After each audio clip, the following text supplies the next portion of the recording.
Je suis très content d'être ici pour vous présenter en fait ce qui fait ma passion depuis, je dirais maintenant 35 ans. J'ai eu la chance de travailler au départ sur la formation et l'évolution de la Terre, du côté de ce qui se passe à l'intérieur de la Terre. Et puis depuis 18 ans, je travaille sur les fleuves, sur l'atmosphère, sur l'océan. Et au travers de ça, j'ai acquis une petite expérience, et puis avec le travail de tout le monde, qui me permet d'avoir une vision personnelle, mais qui n'est pas qu'une vision personnelle, de cette histoire de la planète. Et comme ça a été dit, en fait, l'histoire de la Terre, telle que les images que vous avez ici, c'est le résultat de 13,7 milliards d'années d'évolution. Et moi, je vous présenterai que les 4,5 derniers milliards de cette évolution. Et ce que je voudrais faire ressortir au travers de cet exposé, c'est pour ça qu'on ne parle plus scientifiquement d'océan, d'atmosphère, on parle de cette planète, parce qu'en fait, vous allez voir, au travers des résultats récents, que cette planète est une planète vivante, beaucoup plus vivante qu'on peut l'imaginer, et qui a changé de multiples formes, de multiples visages, sauf le fait que depuis 4,5 milliards d'années, elle est ronde, et pratiquement sous sa forme actuelle. Donc en fait, c'est vous conduire dans un voyage dans le temps, puisqu'on sait depuis 1960 que la Terre a 4,5 milliards d'années, et les derniers résultats ne changent pas beaucoup cette date-là.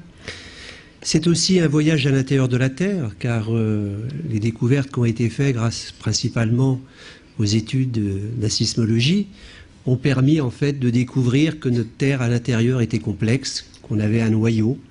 Et comme j'aime toujours à le dire, beaucoup de découvertes dans les sciences de la Terre sont récentes. J'ai parlé de 1960 pour l'âge de la Terre, vous verrez beaucoup de découvertes qui datent de 1960, 80, 2000 et de ces dernières années.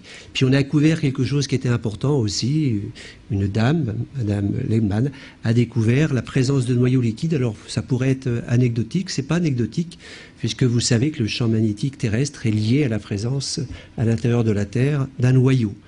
Et les questions qu'on peut se poser, c'est maintenant, quand ça s'est formé, depuis quand, est-ce que ça a été formé dès la formation de la Terre ou plus tard? C'est les questions auxquelles je vais essayer de répondre.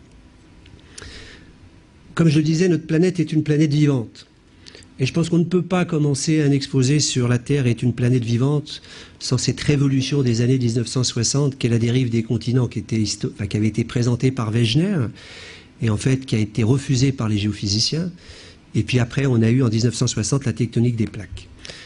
Alors regardez, je vais le passer une fois ou peut-être deux, parce que c'est quelque chose pour ceux qui ne l'ont pas vu sous cette forme-là. Tout le monde sait que les continents bougent. On a l'histoire, en fait, en millions d'années, qui se décline ici. Depuis 250 millions d'années, vous voyez, la Terre, elle bouge. Elle se fractionne. Il y a des continents qui passent au pôle.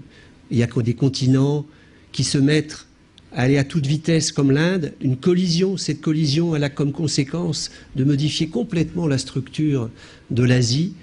Je l'ai fait une deuxième fois parce que je n'ai pas eu le temps de tout vous dire. Mais c'est quelque chose qu'on pourrait regarder quand je le présente dans un cercle plus restreint. Les gens me demandent de le passer en boucle parce qu'ils vont se focaliser sur une région. Qu'est-ce qui s'est passé par exemple sur l'Espagne, l'Italie, on peut se focaliser sur ça. L'Espagne, l'Italie, vous allez voir à quel moment ça bouge. À 100 millions d'années, l'Italie était très loin. C'est les chaînes de montagnes qui se forment, c'est l'ouverture et le fractionnement de ces continents. Donc ça, c'est une chose qui est vraiment fondamentale, 1960, qui a été cette grande diversité. Quand on regarde cette image, on a c'est cette mobilité à la surface de la Terre, et vous verrez tout à l'heure que c'est cette mobilité à la surface de la Terre, elle a des conséquences aussi sur des aspects externes tels que le climat.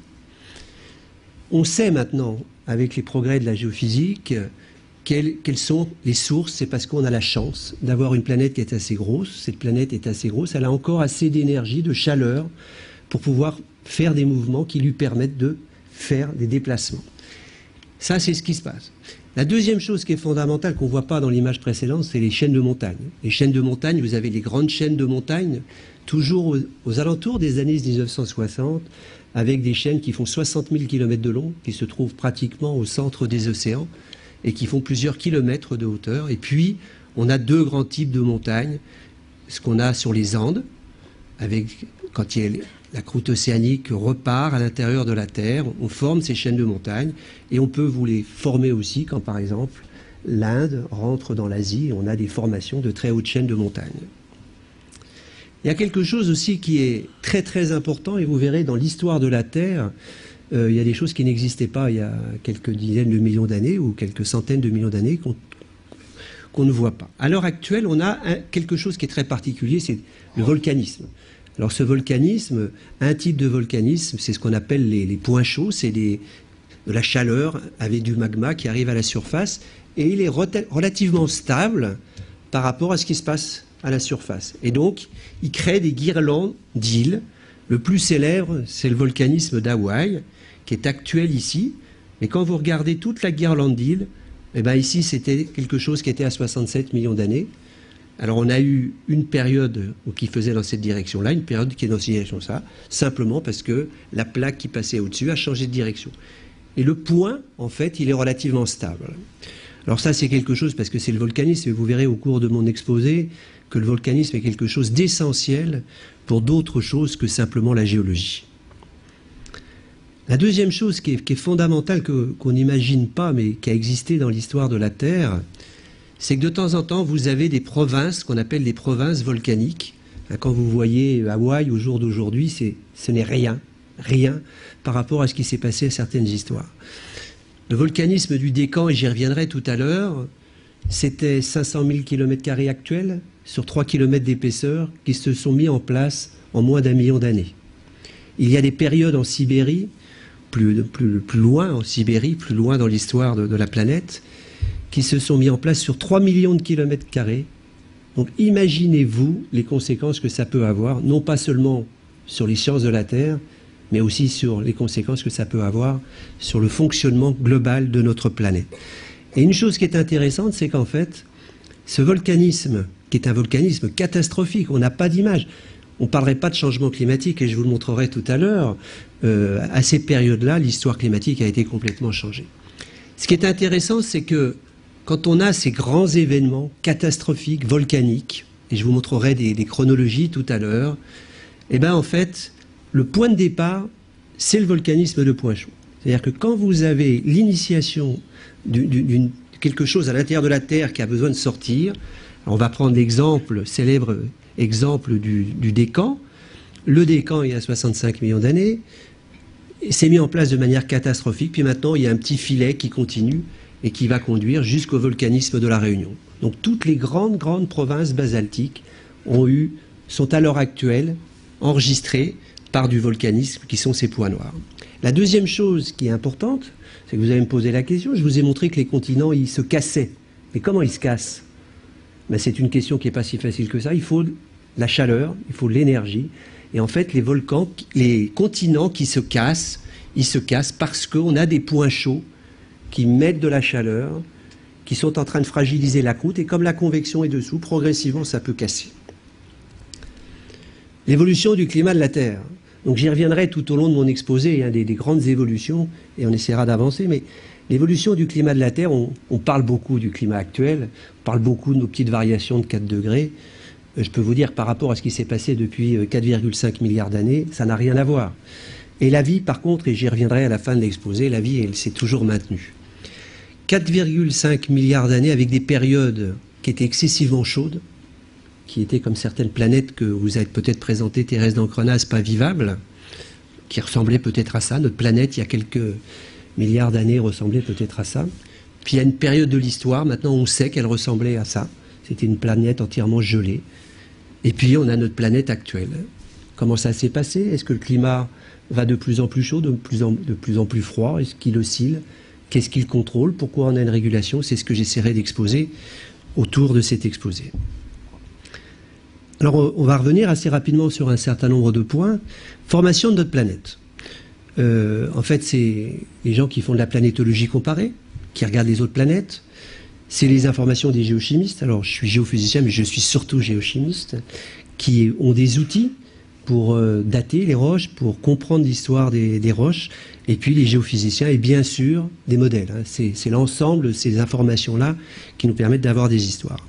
Alors j'irai assez vite, puisque ce n'est pas le but de l'exposé, mais simplement pour rappeler qu'après le Big Bang, tout ce qui s'est passé dans les galaxies, les explosions de supernovas, les explosions d'étoiles, on a formé assez d'éléments chimiques lourds, parce que vous le savez, c'est par le biais des étoiles qu'on peut former des éléments tels que ceux qu'on a sur Terre, aluminium, silicium, qui n'existaient pas au moment du Big Bang. Et puis, pour des raisons connues ou pas encore très bien connues, à un moment, on avait un nuage de gaz qui a condensé il y a 4,5 milliards d'années. Et qui a condensé, ce nuage de gaz, progressivement, s'est accrété pour donner le Soleil et autour, comme ça a été présenté plusieurs fois, par accrétion de météorites, à former nos planètes. Alors la question c'est, quel est cet âge? Alors sur Terre, j'y reviendrai tout à l'heure, les plus vieilles roches, elles n'ont que 4 milliards d'années. Donc est-ce que ça veut dire que c'est l'âge de la formation? Donc là, on a cette chance d'avoir des météorites, et les géochimistes ont beaucoup étudié les météorites. Et la plus vieille météorite qui a trouvé, à l'heure actuelle, c'est 4,5672 milliards d'années. Quand vous voyez ça, vous vous dites quand même il y a eu des progrès de fait, on est capable, à mieux que le million d'années, de donner un âge pour une roche, qui dans ces cas-là est la météorite. C'est la plus vieille qui a été trouvée. Ce qu'on sait, c'est que l'ensemble des météorites, à part celles qui ont eu des histoires beaucoup plus complexes, avec du métamorphisme, avec des transformations, ces roches, en fait, datent aux alentours de 4,55, 4,56, la formation de ces petits corps planétaires qui ont donné la Terre.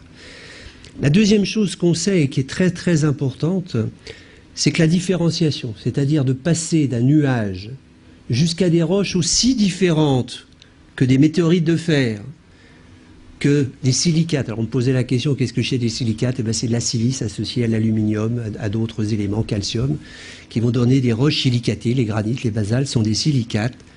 Et bien ça s'est fait excessivement rapidement. Ça s'est fait dans un temps de quelques millions d'années. Et on a des preuves, et si on avait le temps, je prendrais le temps de vous expliquer, à partir des données géochimiques, on le sait que ça s'est fait de manière excessivement précoce.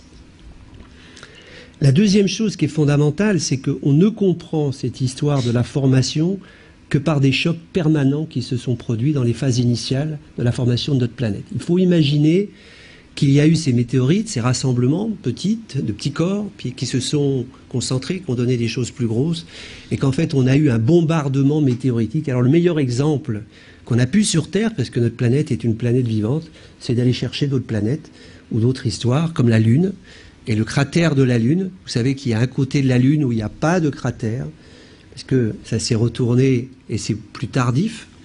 Et la deuxième partie, c'est les datations des cratères, et on peut, en faisant le comptage de cratères, avoir l'histoire en fait du bombardement primitif. Et de 4,5 milliards d'années jusqu'à 3,7 milliards d'années, notre Terre a continué à s'accréter. La chose qui est aussi passionnante, c'est que de temps en temps, ces bombardements étaient tellement forts que beaucoup de données maintenant géochimiques ont montré que notre Lune était le résultat d'un impact de ces météorites et qui ont fabriqué notre Lune et qui est restée en orbite de la Terre. Mais on a beaucoup d'arguments pour dire que ce n'est pas un objet extérieur, c'est le résultat d'une collision, un petit modèle qui pourrait être fait ici. C'est quelque chose qui date des années 80-90 et qui a été confirmé par d'autres résultats récents en 2004. Alors je vous le disais tout à l'heure, l'âge de la Terre, c'est très compliqué de dire l'âge de la Terre, puisque c'est le résultat d'un processus continu. Donc comment donner un âge à quelque chose qui est continu? Alors on va simplifier, on va dire 4,5 milliards d'années, et je vais vous dire aussi des arguments qu'on peut avoir pour cet âge-là. Le plus vieux minéral, il est trouvé dans des roches très particulières, c'est un zircon, qui date de 4,2 milliards d'années. Donc au moins on sait que c'est supérieur à 4,2 milliards d'années. Alors les géochimistes, ils ont des moyens de dire, même si j'ai pas de roche à 4,5 milliards d'années, j'ai des arguments en comparant avec les météorites pour dire que la Terre est bien âgée aussi de 4,5 milliards d'années. Bon, c'est quelqu'un qui avait découvert ça en 1956 et ça n'a pas changé depuis 50 ans. Alors la formation du noyau. La formation du noyau, de nombreuses questions. Est-ce que c'est un processus lent? Est-ce que c'est un processus rapide? Est-ce que c'est un processus très rapide? Tout converge à l'heure actuelle pour dire qu'à l'exception du noyau liquide, la formation a été très rapide. Il y a beaucoup d'arguments qui disent que dans les premières dizaines de millions d'années de la Terre, en fait, nous avons une structure un peu équivalente, sauf pour le noyau, donc sauf pour le champ magnétique. Le champ magnétique, on a des évidences à l'heure actuelle que le champ magnétique s'est intensifié depuis 2 milliards d'années, et donc ça aussi des incidences sur la vie, sur notre protection, sur un certain nombre de choses, puisque vous savez que ce champ magnétique nous protège d'un certain nombre de rayonnements que nous recevons du Soleil. Tout à l'heure, je vous ai montré une magnifique image d'évolution de la croûte continentale. Quand vous regardez ça, vous vous dites, mais cette croûte continentale, elle a toujours été la même, la surface a été la même, la seule chose qui change, c'est sa position. Eh bien, c'est beaucoup plus compliqué que ça. En fait, la formation des continents, on le sait maintenant, l'hypothèse la plus probable pour que les continents n'aient pas pu se former avant 4 milliards d'années, il y a deux raisons. La première, c'est que la planète était beaucoup plus chaude au moment de sa formation. À l'intérieur, il y avait beaucoup plus d'énergie qui était à dissiper, il y avait des éléments radioactifs.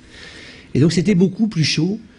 Et en fait, c'était, vous imaginez quelque chose qui empêche les petites pellicules de surface. La croûte continentale, c'est rien à l'échelle de la planète. Cette croûte continentale, elle était tout le temps disloquée. Rappelez-vous, il y avait du bombardement de météorites. Donc dès que vous formiez quelque chose à une météorite qui arrivait, ça repartait dans le manteau. Et on n'avait pas cette possibilité de créer une croûte continentale. La deuxième chose, c'est que l'image qu'on pourrait dire que c'est stable, c'est complètement faux. Notre planète est une planète vivante avec un grand mécanisme qui a beaucoup d'incidence, sur lequel j'ai beaucoup travaillé ces dernières années. C'est que les roches, une fois qu'elles sont formées, il y a de l'eau, elles s'altèrent, elles forment des sédiments. Ces sédiments, ils partent dans les rivières, ils partent dans l'océan et ils repartent dans le manteau. Et donc, en fait, cette image d'avoir formé une croûte continentale et puis qu'elle ne bouge plus, c'est pas du tout ça la réalité. Depuis 4,5 milliards d'années, vous formez des continents. On va prendre l'Himalaya. Dans 30 ans, il n'y aura plus d'Himalaya. Les produits seront au fond des océans et une partie de ces sédiments vont repartir dans le manteau. Coup de chance, en repartant dans le manteau, ils réinjectent de la matière et ils réinjectent du carbone. Et on verra tout à l'heure que ça a un impact sur notre climat. Donc, par contre, on est de plus en plus convaincu que vers 4 milliards d'années, il y avait une surface de continent qui n'était pas très différente de maintenant. Et ce n'était pas du tout les mêmes, ce n'étaient pas les mêmes formes. Et en fait, on a peu de traces. C'est une grande question. Comment étaient les roches de l'Archéage, je ne donne pas de mots barbares, les roches très anciennes. Et ces roches très anciennes, elles ont des particularités différentes des roches d'aujourd'hui. Donc l'idée aussi, c'est que les roches ont changé. Il y avait des roches qui provenaient de fusions de températures beaucoup plus élevées, qui ont changé. L'atmosphère. Alors il y a deux grandes hypothèses pour former de l'atmosphère. Au départ, on est parti d'un gaz. Donc les gens, ils se disent, on fait un gaz, on crée ce qui est un peu solide à l'intérieur, puis les gaz restent autour. Mais en fait, c'est pas du tout ça. Tous les gaz primitifs, en fait, ils se retrouvent à l'heure actuelle dans les planètes externes telles que Jupiter. L'atmosphère actuelle de la Terre est ce qu'on appelle une atmosphère secondaire. Alors pourquoi on dit secondaire? C'est qu'elle correspond à un mécanisme de dégazage de l'intérieur de la Terre, mais pas de gaz qui avait été formé initialement. Et on verra tout à l'heure qu'on a un certain nombre d'indications sur cette formation. Alors, au jour d'aujourd'hui, la composition chimique de l'atmosphère est modifiée. Alors, on a une certaine stabilité, mais est modifiée par le biais que quand vous faites un volcanisme, vous avez des gaz volcanistes. Alors vous savez que pour ceux qui ont eu la chance d'aller voir des volcans, vous avez des panaches, donc il y a beaucoup d'eau. Puis quand on a la chance de se rapprocher des bouches où il y a les gaz qui sortent, il y a du soufre qui précipite. Et puis il y a les gaz qui ne précipitent pas, c'est le CO2, c'est les gaz rares qui viennent en fait de l'intérieur de la Terre, qui viennent du manteau.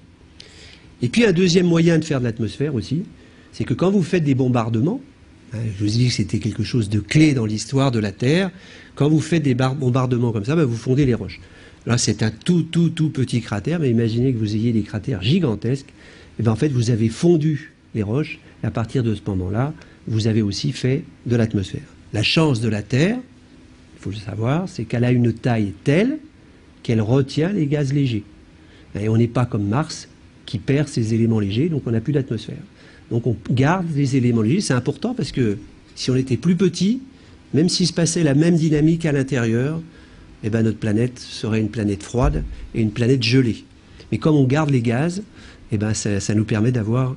Enfin, ça a permis à l'histoire d'arriver jusqu'à aujourd'hui. Alors les géochimistes, ils utilisent plein de techniques, ça serait passionnant de l'expliquer, mais ça ne serait pas forcément très facile. C'est qu'on a des éléments qui étaient formés qui étaient présents il y a 4,5 milliards d'années. Mais ils disparaissent en quelques millions d'années. Et ces éléments, qu'on appelle les radioactivités éteintes, parce qu'il n'y en a plus. Alors on entend parler de l'uranium. L'uranium, il a été formé depuis très longtemps, hein, depuis 4,5 milliards d'années, il y en a, mais il y en a encore maintenant.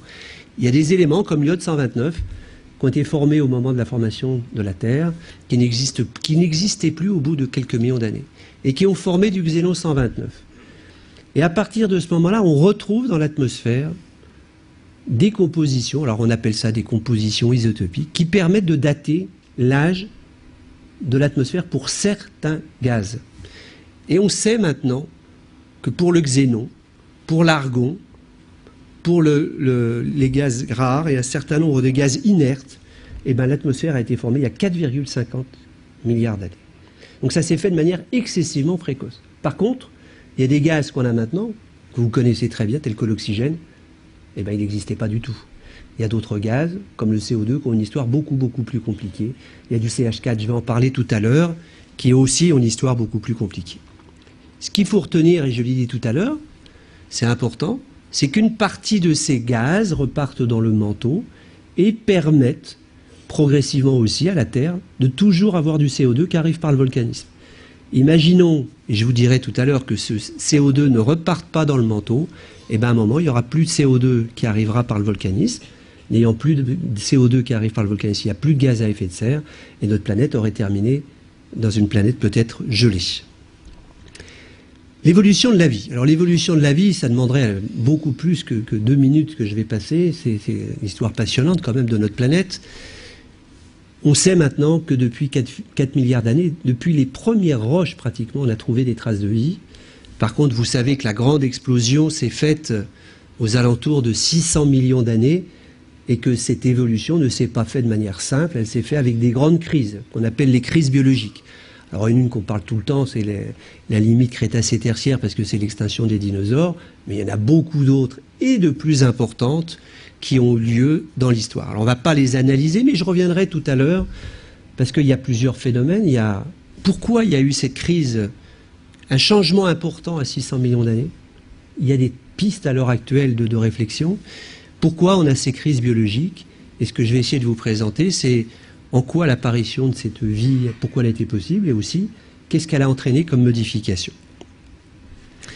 Alors si on revient sur l'évolution des climats de la Terre un peu plus focalisé, je vous l'ai présenté tout à l'heure cette image, c'est simplement pour rappeler que c'est très facile de faire la reconstitution des climats récents, puisque très facile, c'est très difficile, mais c'est plus facile que de le faire il y a 4 milliards d'années. C'est plus facile parce qu'on a des enregistreurs du climat depuis ces derniers 800 000 ans. C'est simplement que quand vous regardez des glaces, à l'intérieur est piégé des petites bulles qui vous donnent la composition chimique, et que le géochimiste, il a inventé un thermomètre qui demanderait un peu de temps pour dire comment ça fonctionne, mais qu'en fait, en mesurant la composition isotopique de l'oxygène, on peut retrouver la température des glaces. Moi, je vous parle d'une histoire de 4 milliards d'années. Ben, les glaces, il y en a eu, mais on les a perdues, les glaces de 600 millions d'années. Donc en fait, c'est tout le travail des géologues, c'est tout le travail depuis des 200, 300 ans, d'accumuler des informations sur l'ensemble des continents et des océans, pour à partir de ce qu'on appelle des logs, on prend des roches, et chaque roche raconte une histoire. Alors je vais vous donner quelque chose qui est pour moi le plus facile à présenter. Quand vous avez ce type de roche, vous avez ce qu'on appelle une matrice, des argiles, et puis vous avez des roches anguleuses. Ben, quand vous voyez ce type de roche quelque part sur le terrain, ben, c'est la trace qu'il y a eu des glaciers. Parce qu'en fait, c'est des bouts de glaciers, des bouts de roches qui étaient adossés aux glaciers, qui ont été déplacés. Quand ça a fondu, ils sont tombés, ils sont rentrés dans une matrice sédimentaire. Le géologue, quand il voit ça, il dit « j'ai trouvé quelque chose qui est typique de climat froid ». Quand il voit ce qui se passe ici et qu'il l'analyse, c'est des roches forcément qui étaient dans des environnements chauds. Quand il le regarde aussi, en utilisant les techniques sédimentaires et géochimiques, eh bien, il va dire là il faisait chaud. En plus, il va dire oh là il y avait de l'oxygène, ou là il n'y avait pas d'oxygène. Alors on ne va pas passer le temps à raconter tout ce qu'on appelle la sédimentologie, mais c'est tout le travail des géologues. C'est-à-dire d'aller partout dans le monde pour avoir des informations. Et ce qui a permis de donner un certain nombre d'informations. Alors la première information qui est, comment on peut savoir quelle est la température de la Terre? Je veux dire, c'est déjà dur aujourd'hui, il y a plusieurs milliards d'années. Alors il y a des gens géochimistes, qui ont été prendre ces vieilles roches très très particulières, des silicates, on ne va pas rentrer dans le détail, et puis, c'est des roches, on sait, qui étaient au fond des océans, et ces roches-là, hein, l'âge vous l'avez ici, ça c'est l'âge en milliards d'années, hein, et puis ils ont mesuré la composition isotopique de l'oxygène et du silicium, comme on le fait pour les glaces, et ils ont traduit ça en température. Et bien, la température de l'océan était beaucoup, beaucoup plus chaude, hein, il y a 3,5 milliards d'années que maintenant. C'est un résultat pour l'oxygène qui est assez ancien, confirmé par un autre système, un 2006, donc c'est tout récent. Donc la température de la Terre et de l'océan a changé. Alors, la deuxième chose qui est vraiment importante, c'est que à un moment de l'histoire, il y a eu une période où la vie était utilisée. On ne fabriquait pas d'oxygène. Et donc à cette période-là, je ne mets pas d'équation, mais je suis obligé de vous le mettre quand même. C'est simplement qu'à un moment de l'histoire de la Terre, on avait produit du CH4. Et à partir de données géochimiques et à partir de modèles, il est tout à fait envisageable qu'à un moment de l'histoire de la Terre, on avait des concentrations de CH4 qui pouvait être 1000 fois supérieur à la température actuelle. 1000 fois supérieur à la concentration actuelle. Le CH4 est un gaz excessivement fort à effet de serre, et donc on devait avoir une planète, comme sur ce satellite, qui était excessivement chaud. Alors la question qui se pose, mais une fois qu'on a fabriqué ce CH4, il est stable, on ne peut pas le détruire, et donc pourquoi il a disparu? Et parce qu'il s'est passé quelque chose aux alentours de 3,5 milliards d'années. 3,5 milliards d'années, c'est l'apparition d'une nouvelle forme de vie, avec une vie qui est produisant de l'oxygène. Donc on a des roches au nom très particulier, des stromatolites, on ne va pas rentrer, ça à mon avis pas d'importance, qui existent encore à l'heure actuelle, mais surtout, il y a eu de la photosynthèse en donnant de l'oxygène. Alors, quels sont les arguments? Parce que vous allez me dire, mais attendez, vous dites ça, mais qu'est-ce qui s'est passé? Eh bien, quand la Terre, il n'y avait pas d'oxygène sur Terre, le fer, qui est un élément que vous connaissez tous, il était sous une forme chimique qui lui permettait d'être dans les océans. Et donc, il y avait énormément de fer dans les océans parce qu'il était contrôlé, il n'avait pas de limite. Et puis, un jour, il y a eu de l'oxygène. Quand vous mettez du fer et de l'oxygène, vous faites des oxydes de fer et immédiatement vous précipitez. Et le fond des océans, à 3,5 milliards d'années jusqu'à 2,7 et même plus tardivement, il y a eu des dépôts mais gigantesques. Quand vous allez au Canada où j'ai été, vous allez sur des centaines de kilomètres de distance, vous voyez des bancs de fer qui se sont précipités, qu'ont précipité à cette période-là. Donc on a eu un état d'oxydation de la planète qui a abouti à ce qu'on a à peu près l'habitude de voir maintenant. Mais ça a une conséquence importante. C'est que cet oxygène a une capacité, c'est de détruire le méthane. Sans oxygène, le méthane est stable. Vous mettez de l'oxygène, le méthane est cassé. Et donc le méthane a une durée de vie beaucoup plus courte. Et c'est quand même quelque chose d'assez intéressant. C'est qu'à l'époque où on voit apparaître cette oxydation, les données des géochimistes nous disent que ça correspond à une diminution de 35 degrés de la température moyenne de la Terre. Donc une des explications la plus probable, c'est bien l'oxydation, donc la vie, qui a modifié la chimie atmosphérique qui est le résultat de processus internes et qui a conduit en fait à avoir une Terre qui elle-même a éliminé ce CH4 et qui donc était avec des températures plus élevées. Alors quand on regarde ce fonctionnement de cette planète et qu'on regarde un petit peu ce qui se passe pour notre climat, c'est que on a le manteau. Le manteau, c'est ce qui est à l'intérieur de la Terre, qui fait du volcanisme, je vous l'ai dit tout à l'heure, qui met du CO2 dans l'atmosphère.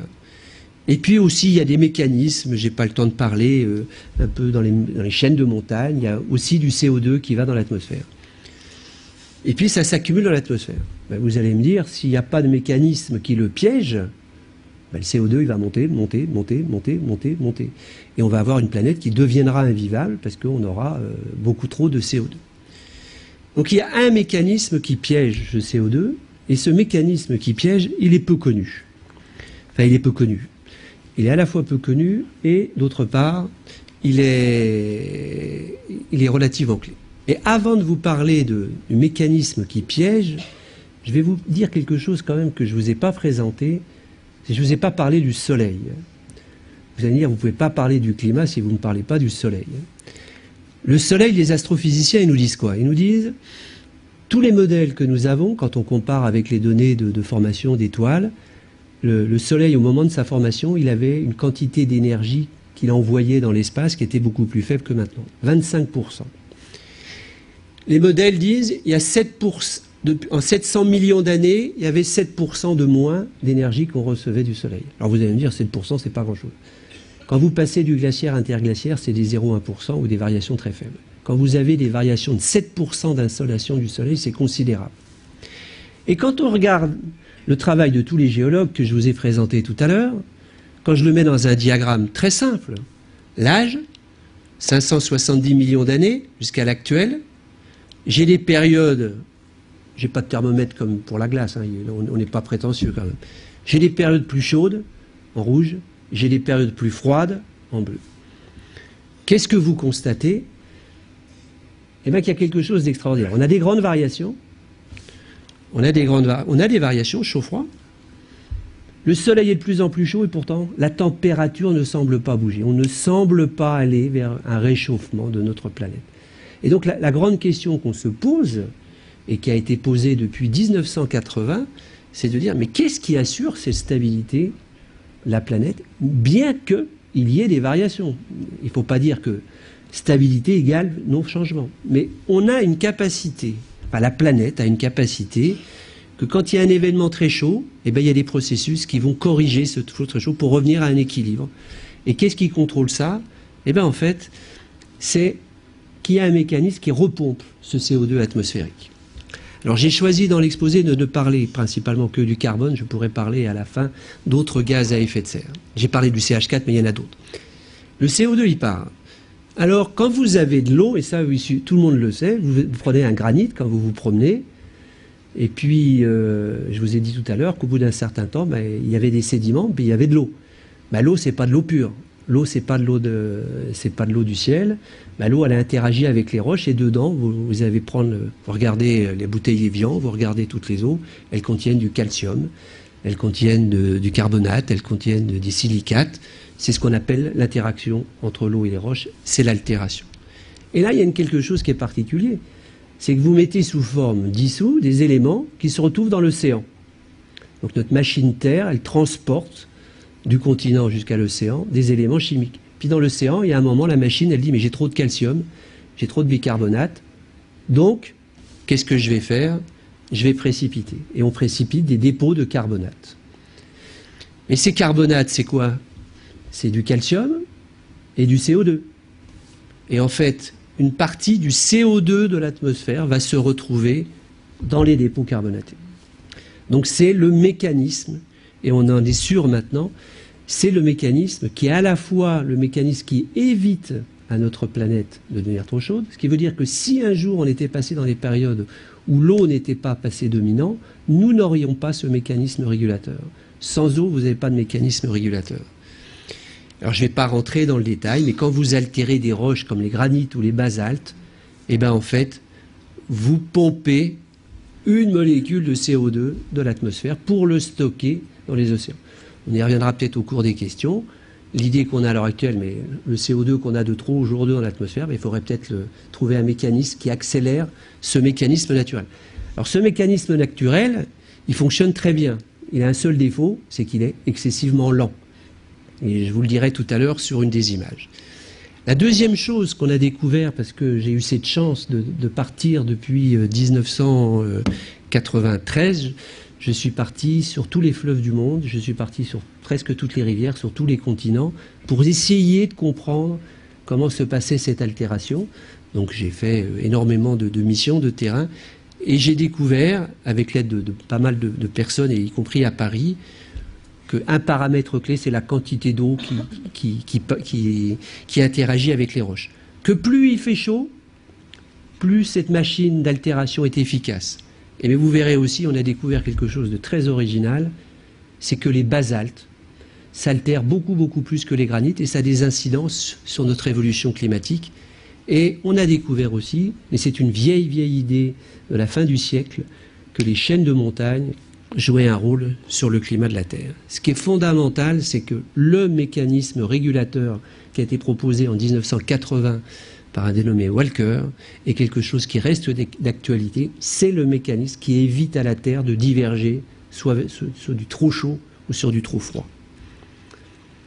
Alors je vous ai parlé des basaltes. Les basaltes, je vous en ai parlé en introduction en vous disant de temps en temps on a des catastrophes dans l'histoire de la Terre. Et on s'est posé la question, mais qu'est-ce qui s'est passé au point de vue climatique? Alors, ces basaltes, sur la surface de la Terre, c'est toutes les surfaces rouges, ils représentent une surface peu importante, quelques pourcents. Par contre, leur capacité à pomper le CO2 de l'atmosphère, ça représente plus de 30% du CO2 total. Donc c'est un mécanisme très efficace. Et donc on s'est posé cette question, et quand on met en place ces trappes, qu'est-ce qui s'est passé? Et c'est le cas, on a choisi dans un premier temps le cas du Décan, puis je vous présenterai un deuxième cas. Alors pourquoi je choisis le cas du Décan? Parce que vous le savez, derrière cette question du Décan, c'est aussi la question de la limite Crétacé-Tertiaire, c'est l'extinction des dinosaures qui a fait parler beaucoup. Et je reviendrai parce que je pense que c'est intéressant. Qu'est-ce qui se passe quand on met des basaltes? On met du CO2, on met beaucoup d'autres gaz à effet de serre, on met des poussières. Donc on a sûrement fait des climats très froids. Et comme on a mis du CO2, par le modèle, mais pas que par le modèle, on a pu démontrer qu'il y avait des variations de température globale de la Terre de plusieurs degrés. Dans le modèle qu'on a fait, on était à 4 degrés. Et puis on voit quelque chose qui est très intéressant, c'est qu'une fois que les basaltes ont arrêté d'être mis en place, je vous ai dit que c'était sur des temps très courts, eh ben, il faut plusieurs millions d'années avec notre machine, altération, pour revenir à l'équilibre. Alors comme je le dis, cette machine, elle marche bien, mais elle n'est pas efficace pour corriger le CO2 qui se met dans l'atmosphère. Si on arrêtait l'émission de CO2 et qu'on laissait la nature faire, il faudrait 500 000 ans si on prend notre modèle pour corriger. Donc ce n'est pas ce mécanisme-là qui va corriger. La deuxième chose qui est intéressante et qui n'était vraiment pas suspectée au début, et vous verrez pourquoi je vous en parle, c'est qu'à la fin, dans le modèle, il fait plus froid qu'au départ. Il fait plus froid de, bon, vous allez me dire 0,5. Bon, c'est ridicule. Donc pourquoi c'est plus froid? Après, on a compris. C'est plus froid parce que comme le basalte a cette capacité de prendre plus de CO2 à l'atmosphère, comme j'ai remplacé à la surface des continents des granites qui s'altèrent peu par des basaltes, eh ben j'ai une diminution de CO2. Alors on a beaucoup de données, hein, si ça vous intéresse à la fin, j'ai plein de données qui en fait sont confirmées dans ce type de modèle. Mais la chose qui est intéressante, c'est qu'on s'est dit, mais attendez, ce 0,5, le Décan, c'est une petite éruption. Il y a peut-être des éruptions plus grandes qui ont eu lieu, il y a peut-être des configurations qui ont été plus importantes dans le passé. Et puis la deuxième chose qu'on s'est posée, qui est quelque chose de très important, mais on l'a fait pour le Décan. Et donc là, j'ai un diagramme qui est un peu compliqué. Je vous ai présenté au début ces grandes crises biologiques, hein, ces évolutions. Et puis, il y a ce volcanisme de basalte. Donc ça, c'est quelque chose hein, qui est donné par Courtillot. Il a mis l'âge des trappes volcaniques et il a mis l'âge des extinctions. Et il y a une relativement bonne corrélation. Alors je reviendrai dans les débats peut-être. Il y a une corrélation du premier ordre qui est évidente. Ce que nous, on dit à partir des études sur les problèmes climatiques anciens, c'est qu'à partir du moment où on met des basaltes, on fait des perturbations climatiques importantes et on les voit dans les données. Il y a, sur toutes ces séries-là, il y a 7 fois où on voit des enregistrements dans les séries sédimentaires d'augmentation de température. Donc l'idée, quand même, qui est à poser, alors je ne sais pas si le problème est résolu aujourd'hui, c'est que les grandes catastrophes internes de notre planète ont des incidences sur les crises biologiques, sur le climat externe et sur les crises biologiques. Et donc ça, on le fait bien évidemment au travers de modèles.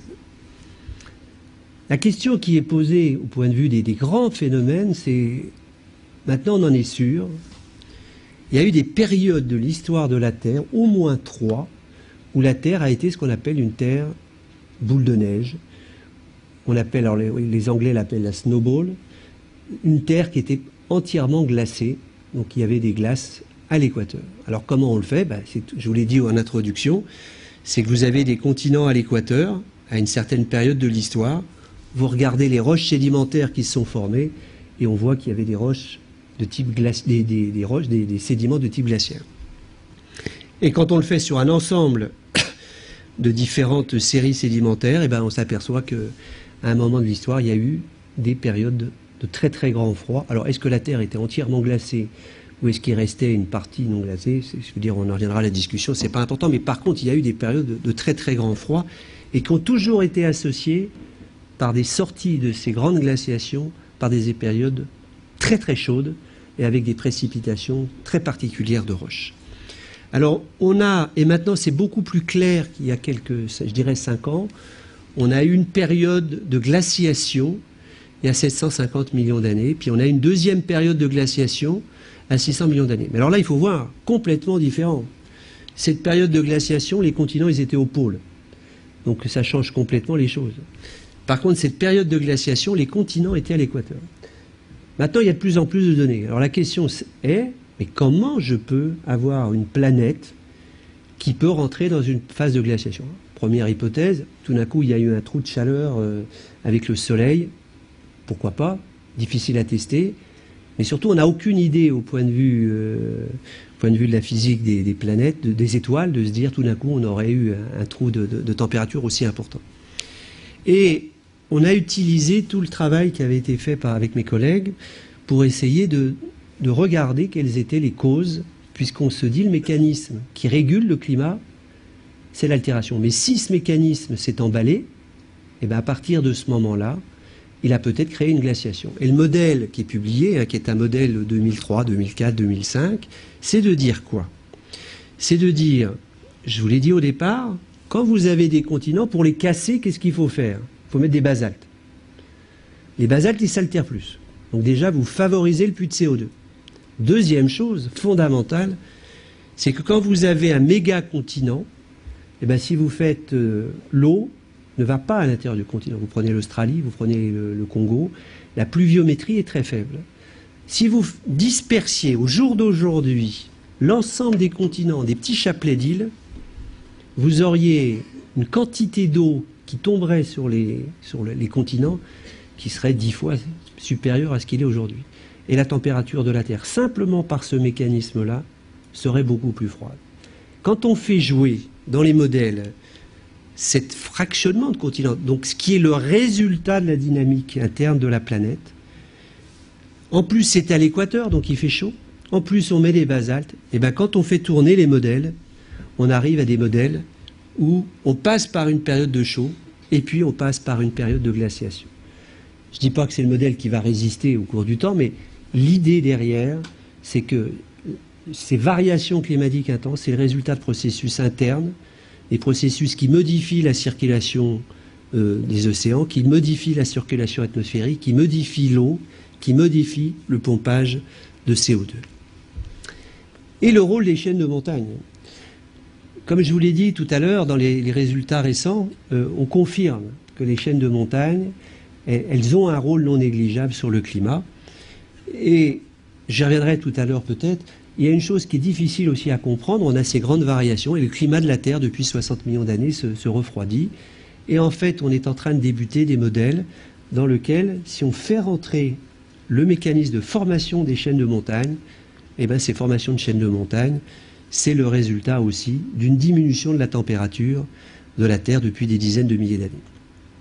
La deuxième chose qui est très intéressante, c'est que quand on regarde les périodes chaudes de l'histoire de la Terre, c'était des régions dans lesquelles il n'y avait pas de chaîne de montagne. Donc il y a une corrélation sur les grandes échelles de temps dans lesquelles la dynamique interne, les collisions de plaques, fabriquent des chaînes de montagne qui elles-mêmes favorisent l'érosion et donc vont favoriser des variations climatiques.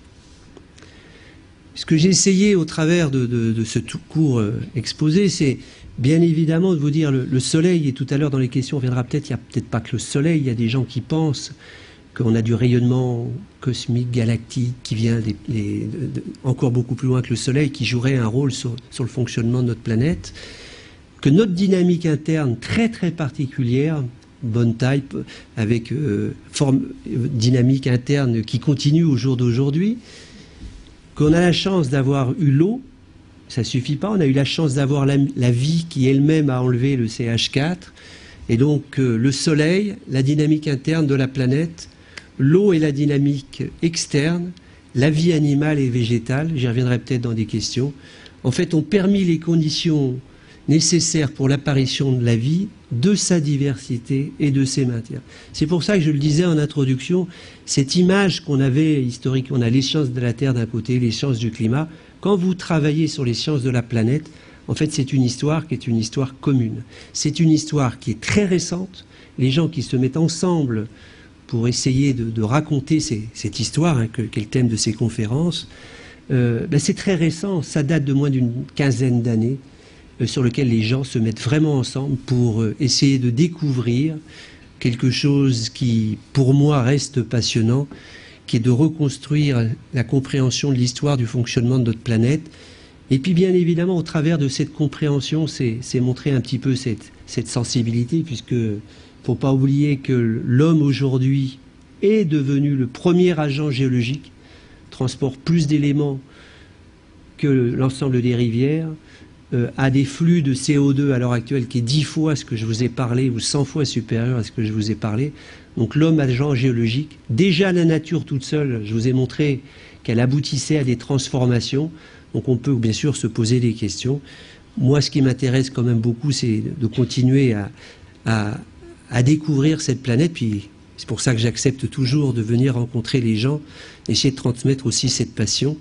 C'est pour ça que je vous remercie de votre attention, et puis je remercie aussi tous les gens et les nombreuses personnes avec lesquelles j'ai travaillé qui enrichissent mes discussions, les recherches et les publications qu'on peut faire. Merci beaucoup.